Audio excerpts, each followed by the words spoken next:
और उसके कमरे में वह क्यों आता है। आपने देखा अभी तक निर्मला का भाग 1, अब देखिए भाग 2। तोताराम मन ही मन ये सोचने लगा कि अच्छा ये बात थी, तभी आजकल ये सजी संवरी रहती है और घर भी सजा सजा सा रहता है, जब देखो प्रसन्न नजर आती है। वो और भी कुछ जानकारी लेने के लिए सवाल करता है, परंतु निर्मला उनके सवाल पूछने का उद्देश्य नहीं समझ पाती। तोताराम दूसरे ही दिन सुबह सुबह उठते हैं और हेडमास्टर के पास चले जाते हैं और मनसा को हॉस्टल में ही रहने का जुगाड़ लगाने लगते हैं। यहाँ तक कि हेडमास्टर को प्रलोभन भी देने की कोशिश करते हैं, पर उनकी यह दाल यहाँ गलती नहीं। हताश होकर घर लौट आते हैं। रास्ते में उनकी नज़र सुंदर सजीले मनसा पर पड़ती है, तो उसे ऐसे देखते हैं जैसे वो कोई शत्रु हो।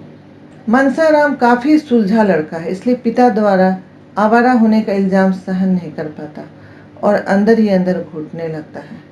यही नहीं, एक दिन मौका पाकर तोताराम उसे निर्मला के प्रति भड़काने की भी कोशिश करते हैं और कहते हैं कि नई माँ ने ही तुम्हारी शिकायत की है कि तुम आवारा की तरह घूमते फिरते हो। इससे मनसाराम के मन में और भी नई माँ के प्रति संदेह और घृणा का भाव आने लगता है। निर्मला को पति के मन की कलुषित भावना का कुछ कुछ आभास अब होने लगा था। उसने मनसा का हित सोचकर उससे बिल्कुल ही बोलना छोड़ दिया था, जबकि मनसा के साथ बात करके उसे आनंद वैसे ही आता था जैसे अपनी उम्र के व्यक्ति या मित्र के साथ बात करके प्रसन्नता होती है।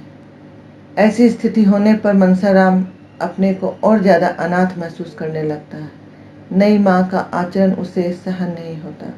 इस संसार से उसका मुंह भंग होने लगता है। वह अपनी माँ को याद कर रोता रहता है। घर से बाहर निकलना वह बिल्कुल छोड़ देता है, यहाँ तक कि ठीक से भोजन भी नहीं करता। अंदर ही अंदर बस घुटता रहता है। एक रात घटना कुछ यूं हुई कि तोताराम कहीं बाहर गया हुआ था। मनसाराम बार बार बुलाने पर भी खाने नहीं आ रहा था। निर्मला डरते डरते उसके कमरे में जाती है और प्यार से मनुहार करके उसे अभी मना ही रही थी खाने के लिए कि तोताराम के खांसने की आवाज़ आती है और वह डर से कमरे के बाहर तुरंत निकल आती है और अपना रूप ऐसे बदल लेती है जैसे वह काफ़ी नाराज हो मनसाराम के ऊपर, और जोर जोर से वह तोताराम के सामने नाराज़गी प्रकट करने लगती है मनसाराम के प्रति, क्योंकि वह पति के शक से डर चुकी थी। पर मनसाराम उसका यह बदला हुआ रूप देखकर सारी परिस्थिति से अनभिज्ञ होने के कारण कुछ समझ नहीं पाता और उसे इतना दुख होता है कि वह सुबह सुबह ही हॉस्टल में जाकर अपने रहने का इंतजाम कराता है और सुबह भी बिना खाए पिए बिना किसी से मिले सीधे हॉस्टल चला जाता है। उसके घर से जाने से घर सुना हो जाता है। निर्मला बीच बीच में उसका हाल चाल जानने के लिए भूंगी को वहां भेजती है, पर मनसाराम उसके भेजे किसी भी खाने की वस्तु को स्वीकार नहीं करता, उसे उल्टा लौटा देता है। मनसाराम शोक के कारण धीरे धीरे बहुत बीमार हो जाता है। स्थिति नाजुक होने लगती है। एक दिन ये सब सुन निर्मला से रहा नहीं जाता और वह तोताराम से कहती है कि ये सब आपके कारण हो रहा है। तोताराम अनजान बनकर हंसता है और बोलता है, ये कैसे? वो कहती है, आप खुद सोचिए। आगे वह कहती है कि अगर मेरे कारण सभी घर छोड़ कर जाएंगे तो उससे अच्छा है कि मुझे ही यहाँ से चले जाना चाहिए। इसी तरह एक दिन जियाराम अपने भाई से मिलने जाता है हॉस्टल में और बातों बातों में मनसाराम को ये बताता है कि उसके जाने से निर्मला कितनी दुखी रहती है। वो भी ठीक से खाना नहीं खाती, उसका शरीर आधा हो गया है। परंतु बाबूजी को देखते ही वह हंसने लगती है। मनसाराम को सारी बातें अब समझ में आ गई थी और वह आर्तनाद कर उठता है, हे ईश्वर, इतना घोर कलंक! भाइयों के आग्रह पर कि घर चलो वह आने की बात कहकर टाल देता है। अब उसका जीवन से मोह पूरी तरह भंग हो जाता है। उसे अब जीवन ही बोझ लगने लगती है। अब वह मरने के लिए तरीका खोजने में लग जाता है। इसी क्रम में वह एक दिन डॉक्टर के पास जाता है और एक ऐसी दवा की जानकारी लेता है जिसे पीते ही शरीर तुरंत ठंडा हो जाता है और फिर उस शाम वह बहुत प्रसन्न रहता है। उसका व्यवहार दोस्तों के लिए भी आश्चर्य की बात थी। बिल्कुल उच्छृंखल व्यवहार करता है वह। शांत और शालीन मनसाराम अपने व्यवहार से उस दिन उलट आचरण कर रहा था, जो कि उसके हृदय स्थल में हो रही भयानक क्रांति के कारण हो रही थी। मनसाराम को भयानक ज्वर आ जाता है। सामने तोताराम को देख उसका मन भयानक घृणा से भर जाता है। तोताराम बैठकर रोने लगता है कि ये लड़का कहीं हाथ से न निकल जाए, परंतु उसकी गंदी मानसिकता अभी भी उसका पीछा नहीं छोड़ती और वो उसे घर ले जाने के बजाय हॉस्पिटल में ही डालना चाहता है, क्योंकि सोचता है कि अगर मैं इसे घर ले जाऊंगा तो निर्मला सारा दिन इसके पास बैठी रहेगी और ये स्थिति उसके लिए असह्य थी। तोताराम मनसा को समझा बुझाकर हॉस्पिटल छोड़ आता है। हॉस्पिटल में मनसाराम की हालत और भी नाजुक होती चली जाती है। खून की ज़रूरत है, पर तोताराम का खून लेने के लिए डॉक्टर मना कर देता है और बोलता है कि किसी जवान व्यक्ति का ताज़ा खून चाहिए। निर्मला तक जब ये बात पहुंचती है तो वह जबरदस्ती हॉस्पिटल आ जाती है, परंतु अब भी तोताराम उससे वहां पर देखकर कहता है, यहाँ क्यों आई हो? वह इस सवाल पर हतप्रभ रह जाती है और पूछती है, तुम क्यों आए हो? पूछने का अर्थ यह था कि किसी अपने के बीमार होने पर व्यक्ति हॉस्पिटल क्यों आता है। मनसाराम निर्मला की आवाज़ सुनकर चारपाई से नीचे उतरकर उसके पैरों पर गिर पड़ता है और कहता है, माता, मेरे कारण आपको इतना कष्ट हुआ। मैं आपको भी माता नहीं समझता। अगले जन्म में मैं आपके गर्भ से ही जन्म लूं, यही ईश्वर से प्रार्थना है। इसके बाद निर्मला के खून देने की प्रक्रिया भी चल ही रही थी कि मनसाराम अपने उज्जवल चरित्र की अंतिम झलक दिखाकर हमेशा के लिए विदा हो गया इस दुनिया से और छोड़ गया मुंशी को बाकी के जीवन पश्चाताप की अग्नि में जलने के लिए। इसका नतीजा ये हुआ कि अब उनसे कोई काम नहीं होता। वो घर बैठ गए और घर धीरे धीरे नीलाम हो गया। इसी बीच निर्मला ने एक बच्ची को भी जन्म दिया। अस्पताल में मनसा का इलाज कर रहे हैं डॉक्टर की पत्नी से निर्मला की मित्रता हो गई। वो ही निकला जिसने निर्मला से विवाह करने से इनकार कर दिया था। इधर कन्या के जन्म पर मुंशी जी जरा भी खुश नहीं हुए, परंतु निर्मला की खुशी के लिए बनावटी प्रसन्नता प्रकट की।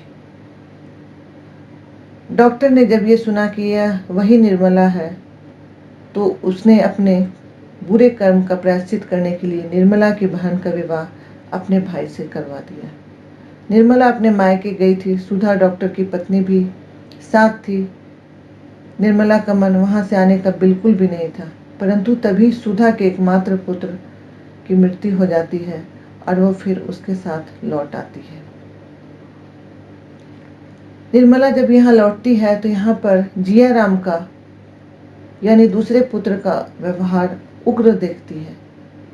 वह निर्मला का तो थोड़ा सम्मान करता है, परंतु तोताराम को अपने भाई का हत्यारा कहता है और कहता है कि आपने मेरे भाई को जहर देकर मार दिया। जिया के मित्र भी आवारा और लुच्चे टाइप के हैं। जिया घर के प्रति पूरी तरह बागी हो चुका है। निर्मला को उस रात नींद नहीं आ रही थी। उसकी आंखें अभी लगी ही थी कि लगा जैसे उसके कमरे से अभी अभी कोई बाहर निकला है और पीछे से वह जिया की तरह उसे लगा जैसे जिया राम है। सुबह जब वह उससे पूछने के लिए जाती है तो वह बिल्कुल इनकार कर देता है कि मैं क्यों जाऊंगा आपके कमरे में, मैं तो रात में सिनेमा देखने गया था। करीब 2 दिनों के बाद जब निर्मला अपने गहनों के संदूक को खोजती है तो वह उसे नहीं मिलता। वह नदारद है। निर्मला सब बात समझ जाती है, परंतु वह रोने के सिवा कुछ नहीं कर पाती। वह जिया राम से इतना ही कहती है कि तुमने अगर मुझसे मजाक किया है तो इतना बुरा मजाक मत करो, मुझे दे दो मेरे गहने। परंतु तब तक तो जिया के दोस्त गहनों को बेच चुके थे। उसे रोते देख तोताराम जबरन पुलिस को इत्तला कर देता है। निर्मला इस बात के लिए मना भी करती है कि रहने दो, क्योंकि उसे पता था क्या होगा आगे, और नतीजा वही होता है और पकड़े जाने की नौबत आते आते जिया हमेशा के लिए घर छोड़कर भाग जाता है। इस तरह दूसरा पुत्र भी चला जाता है। अब तोताराम और भी ज्यादा निराश रहने लगते हैं। अब कचहरी का काम भी नहीं कर पाते। दिनों दिन शरीर भी अब गिरता जा रहा है। कमाई अब 9 के बराबर आने लगी है।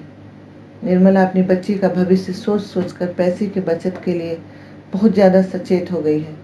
नतीजा अब ये हो गया है कि छोटी छोटी चीज़ों के लिए कई कई बार सियाराम को बाजार का चक्कर लगाना पड़ता है। सारा दिन वह बस दुकानों में आना और जाना करता रह जाता है। वह समय से स्कूल भी नहीं पहुंच पाता। खाने के लिए भी उसे कोई नहीं पूछता। कई बार वह खाए बगैर सारा दिन रह जाता है। निर्मला का व्यवहार दिनों दिन कर्कश होता जा रहा है। पैसे का अभाव और अपने बच्ची के भविष्य की चिंता ने उसे बदल दिया है। इसी क्रम में एक दिन एक साधु सियाराम को अपनी बातों में फंसाने में सफल हो जाता है और इस बदतर जीवन से ज़्यादा सुख सियाराम को भिक्षा मांगकर खाने में लगता है और वह उसके साथ चला जाता है हमेशा के लिए। घर में सियाराम को न पाकर तोताराम विचलित हो जाते हैं और उन्हें पहली बार निर्मला पर गुस्सा आता है और वो अपने कुछ कपड़े लेकर उसे खोजने के लिए घर से चले जाते हैं। महीनों बीत जाते हैं पर वह घर नहीं आते। अब निर्मला को पैसे जो जमा है उससे ही घर चलाने पड़ रहे हैं। अब उसे अपनी बच्ची से भी मोह लगाव खत्म होने लगा है। पैसे की बचत के लिए पुराने घर छोड़कर अब एक काफ़ी छोटा मकान भाड़े पर ले लिया जाता है जहाँ बदबू ही बदबू है। सुधा के घर वह प्रायः जाती रहती है क्योंकि वहाँ जाकर वह अपने सारे दुख को भूल जाती है, पर यहाँ भी अनर्थ हो जाता है। एक दिन वह सुबह सुबह वहाँ चली गई पर सुधा वहाँ नहीं थी और डॉक्टर साहब उसे अकेले देख अपनी गंदी भावनाएं उसके सामने प्रकट कर देते हैं और इस घटना का अंजाम ये होता है कि सुधा अब वैधव्य जीवन में भी दुखी नहीं है। अपने दुख को वह ऐसे प्रकट करती है कि जहरीले भोजन से तो व्रत करना ही अच्छा है। पर अब निर्मला का वह मानसिक सहारा भी छीन चुका है।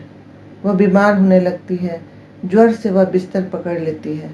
वह निराशा में घिरी रुक्मिणी से अपने बच्ची की देखभाल करने और योग्य वर से विवाह करने को कहती है। वैद्य को दिखाने पर भी वह राजी नहीं होती। चौथे दिन उसके प्राण उसके शरीर को त्याग देते हैं। अब बात आती है मुखाग्नि कौन देगा। तभी एक वृद्ध भिक्षु वहाँ आता है लाठी टेके और वह मुखाग्नि देता है।